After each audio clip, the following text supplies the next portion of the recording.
Hello students, this is radius bone.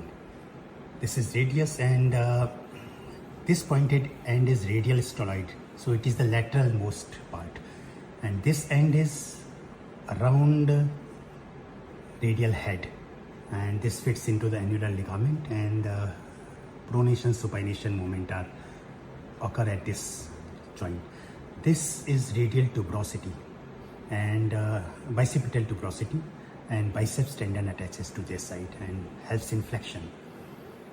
And the radius bone is not straight, it has a bow, and we have to respect this bow. After any fracture fixation, we have to maintain this bow for the optimal movement.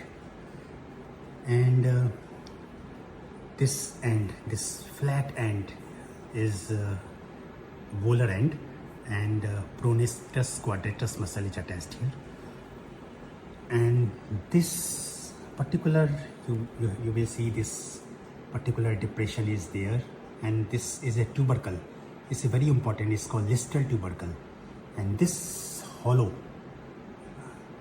a tendon passes from here to this side.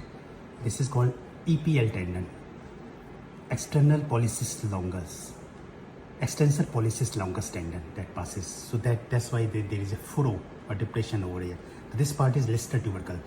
This is important because we can damage, usually the nail entry site is either from the styloid or from the distal tubercle. So we may inadvertently damage this tendon. And you must have also noted that in the distal radius fracture, sometimes the complication is EPL rupture, just because it is so intricately attached to the distal radius bone. So that is the importance of distal tubercle and radial styloid. Now coming to the fractures, this end, just below the radius there is styloid, scaphoid bone, and this is lunate. So this is lunate fossa, and this is notch for ulna, sigmoid notch. So now coming to the fractures. So common fractures are Colles and Smith, which are distal and radius fractures. Then there is Schoffer fracture or backfire fracture of the radial styloid. And if the fracture involves this lunate fossa and there is depression, it is called die punch fracture. And then there is fracture of the radius head and distal radioulnar joint subluxation, is called Essex Lopresti. And then there is Galegi fracture, which is fracture of the radius anywhere with the distal radioulnar joint instability.